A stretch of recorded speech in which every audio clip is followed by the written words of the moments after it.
The University of Johannesburg, the future reimagined.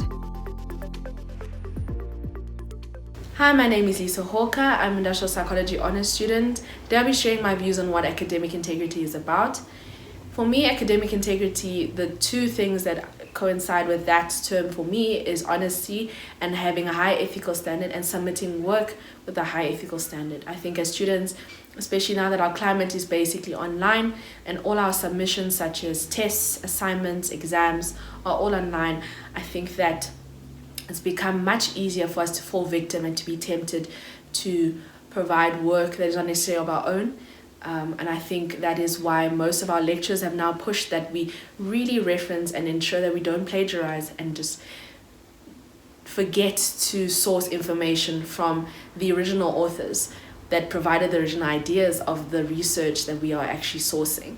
I think that is why it's become so important to do simple things like in-text referencing properly and to provide a proper referencing list to show that we're acknowledging that this is not necessarily work of our own, but rather we have built on these original ideas from somebody else, the original author, from a secondary nature. So we are reporting from a secondary nature and just building on those ideas and providing our opinions based on this original idea.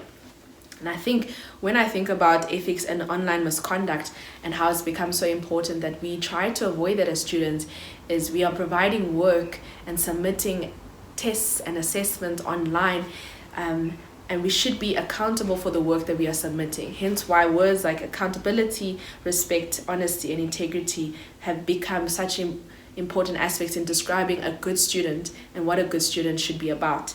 I think that in respect for me is acknowledging work that's not necessarily of our own and providing the work and saying that this is someone else's idea, but however I'd like to build on this and maybe provide my own perspective on this work and see if that can actually add value to the original research that has been already conducted. And I think why academic integrity is important is, for me, a fairness aspect of it, whereas you're giving knowledge and giving credit where it's due for this hard work that's already been put in on this original idea. And one would want this same energy to be reciprocated if they did the research originally themselves through maybe a master's or a PhD level. And I think in graduating and the real world expectations, the real world expects us to perform and to do things with a high level of honesty and integrity. And in terms of graduating, personally for myself, I'd want to submit work knowing that I worked hard to submit my own ideas and building on someone else's ideas and give the credit where it's due. And knowing that I worked hard to provide a work of a high ethical standard with the proper conduct. So those are my views. Thank you so much.